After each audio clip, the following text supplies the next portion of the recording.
Un proceso que se está viviendo aquí en Santa Cruz de la Palma, justamente en la ermita de la Encarnación, que es el corazón religioso y también el corazón fundacional de la ciudad, y por extensión hay que decir también que de la isla, una vez se terminó se finalizó finalmente la conquista de la isla, ¿no? Estamos hablando de 1493. Bueno, pues a partir de esa fecha, en torno a esta zona donde nos encontramos ahora, se fue fundando la ciudad de Santa Cruz de la Palma, ¿no? La incipiente ciudad de Santa Cruz de la Palma. Y nos encontramos precisamente a las puertas de la ermita, ¿no? Esta ermita de la Encarnación se está llevando ahora mismo un proceso de restauración y rehabilitación de una de sus piezas clave, nada más y nada menos que de su retablo mayor. Preside ese retablo el conjunto formado de la Anunciación, que forma y que está constituido por la imagen de la Virgen, que aparece leyendo, y el Arcángel San Gabriel, que aparece para toda esa escena que cuentan los Evangelios, donde le prefigura ya y le anuncia el nacimiento de Jesucristo. Hay que decir, Ángeles, que bueno, ha sido, digamos, un proceso muy, bueno, desde luego interesante si lo es, pero ha sido también un poco divertido, ¿no? En la medida en que hemos podido, digamos, escudriñar los entresijos y los secretos que tiene un retablo, tanto lo que vemos como lo que no se puede ver. Hay que decir también, Ángeles, que este retablo ha sido o está siendo restaurado con una subvención conjunta entre la Dirección General de Patrimonio Histórico del Gobierno de Canarias y el excelentísimo Cabildo Insular de La Palma.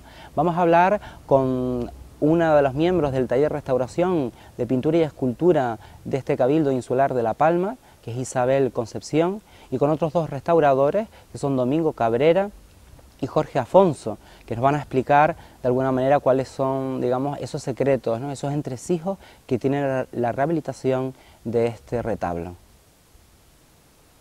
Domingo, dentro de la clasificación que se ha realizado tradicionalmente de los retablos en Canarias y especialmente en la isla de La Palma, este retablo que tenemos aquí de la Encarnación, ¿a qué estilo pertenece? Y luego, por otro lado, ¿cuáles son las piezas o cuáles son esas partes, esos elementos característicos y definidores del retablo?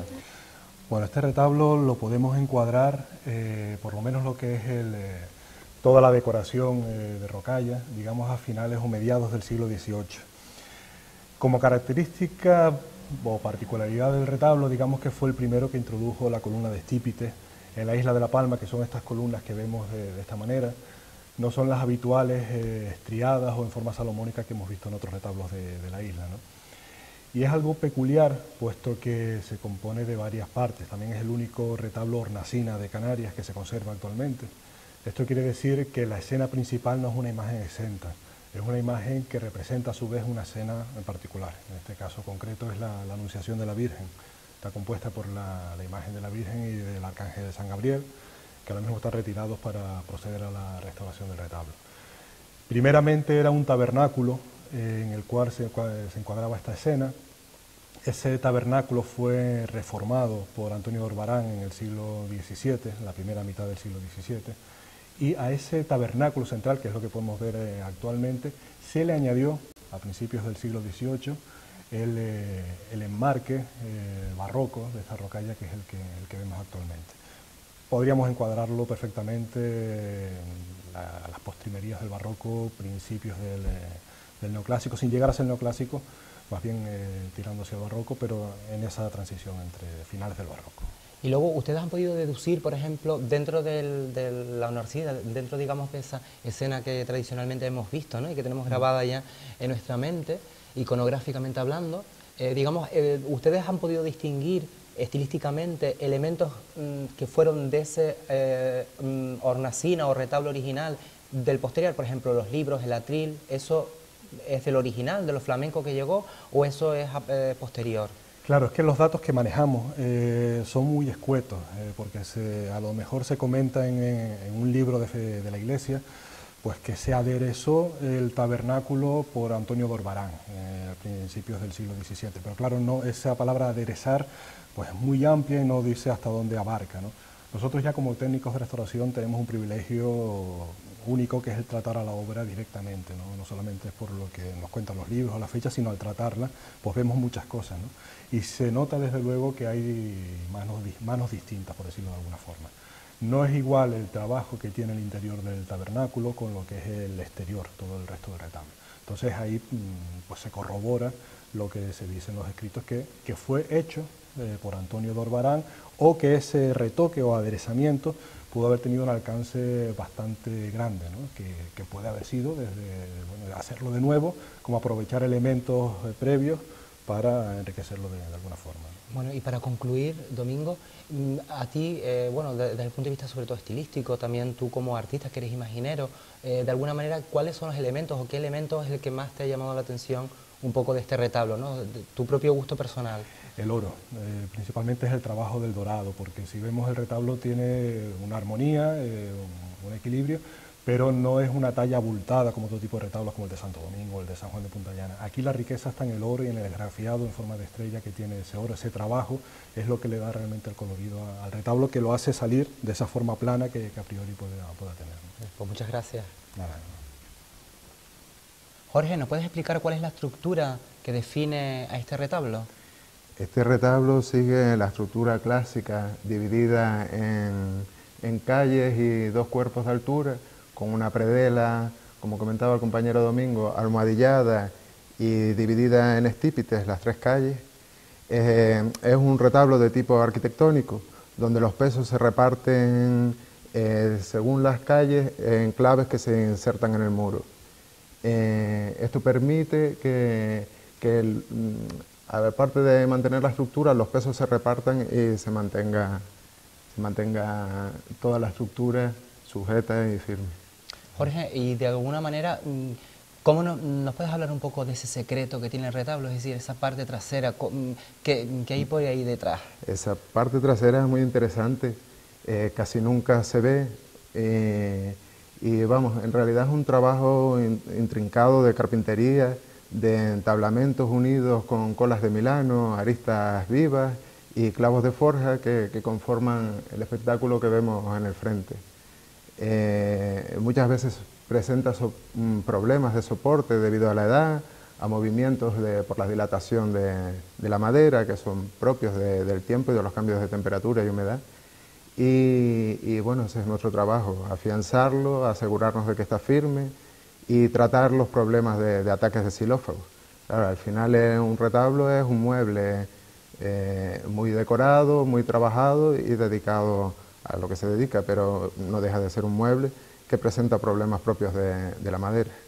Claro, y yo me imagino también que esa adhesión, que de alguna manera, o esa dependencia que tiene el retablo con relación a la arquitectura, ¿no? A ese paño de pared, también ustedes tienen que analizar de alguna manera, quizás no tanto la pared, pero desde luego sí ver si la pared de alguna manera va a afectar, en este caso, a este mueble, ¿no? Como tú lo has definido ahora, ¿no? Sí.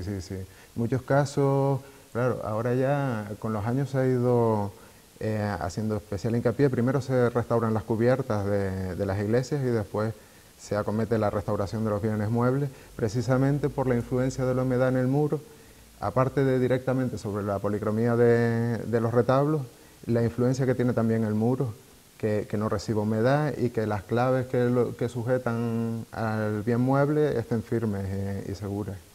Y ya para terminar, Jorge, háblanos un poco de la rehabilitación que ha tenido la hornacina, ¿no? Que quizás ha sido el trabajo más brillante y más costoso, y quizás a la vez también, ¿no? Más que brillante ha sido costoso, porque tenía una serie de capas de añadidos que ha habido que ir levantando y finalmente pues hemos recuperado restos de la primera policromía que tenía, que creemos que puede ser la primera policromía que tenía la hornacina.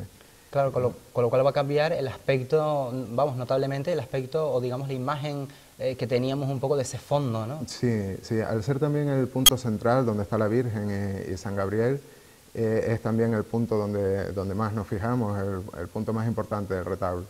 Y esto va a cambiar, si bien la estructura general del retablo se va a mantener, este punto central conservando su estructura, pero va a tener un cambio sustancial. Estaba muy intervenida con una tela plástica roja adherida y en ese sentido sí va a cambiar bastante. Vale, pues muchas gracias. Gracias a ti. Isabel, y ya para terminar, ¿nos puedes explicar cuál ha sido brevemente el proceso de restauración del retablo? Sí, mira, cualquier proceso de restauración de una obra o de un bien mueble, lo primero que hacemos cuando tomamos contacto con la obra es hacer un informe del estado en que se encuentra la obra, un informe histórico también, por supuesto, y un informe de los daños. Sobre ello después hacemos la propuesta de intervención y ya tomamos todas las fotos del estado de obra en que se encuentra y después ya procedemos a hacer el tratamiento. Por lo que han explicado mis compañeros, esta obra, al estar realizada sobre madera, tiene problemas no solo a nivel de policromía, sino también a nivel de soporte de madera. Como era una obra que está bajo unas cubiertas, esas cubiertas en un momento determinado no estaban restauradas o se mojaban y eso provocó unas pérdidas a nivel de la película de color y además de eso, cuando se moja la madera, esta se pudre un poco y por ahí podemos tener problemas con ataques de insectos xilófagos o como puede ser una termita, como puede ser carcoma.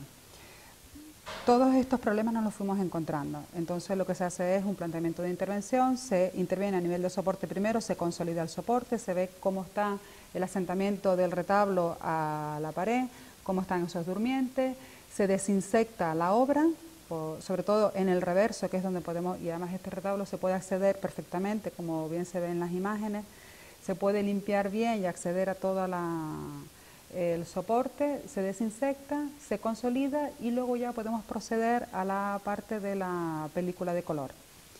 Lo que hacemos ahí, una vez que ya está consolidado el soporte, intervenimos asentando el color en aquellos sitios donde veamos que hay algún problema de asentamiento de las diferentes capas, como puede ser la preparación, el bol y el oro, que en este caso tenemos muchísimo oro, por eso se ve un retablo que parece que tiene más talla de la que en realidad conforma el retablo, porque tiene mucho dorado formando rocallas.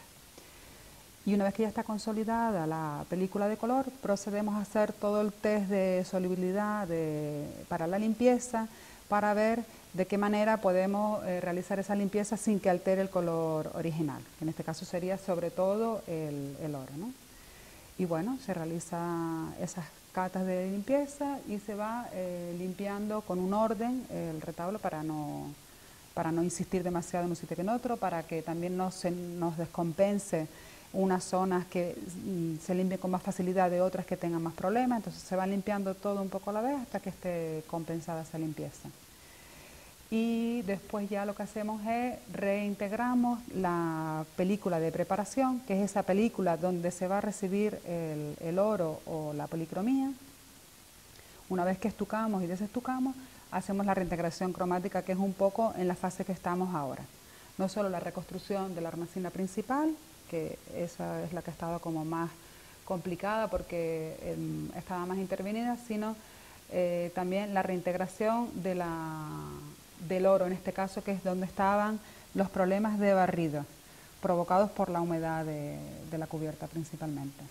Bueno, ahora con la ermita ya restaurada, con sus cubiertas y en este caso pues el retablo, desde luego yo creo que va a ganar el patrimonio de Santa Cruz de la Palma, ¿no? Sí, sí, porque además este retablo estilísticamente es un retablo muy bueno, muy rico, está muy bien concebido, el conjunto que alberga es exquisito porque son unas piezas flamencas que conforman una escena que no lo encontramos en Canarias y menos en esas dimensiones. Y sobre todo está tan cerca de la ciudad, tan cerca de ese recorrido de patrimonio que se puede hacer de todo el conjunto histórico. Entonces nosotros lo que queremos es, además de vistas a la Baja de la Virgen del año 2010, todo el recorrido de la Virgen intervenir. Entonces una vez que se acabe aquí probablemente se hará también el retablo de la ermita del Planto, que es un retablo muy interesante también. Vale, pues muchas gracias, Isabel. Bueno.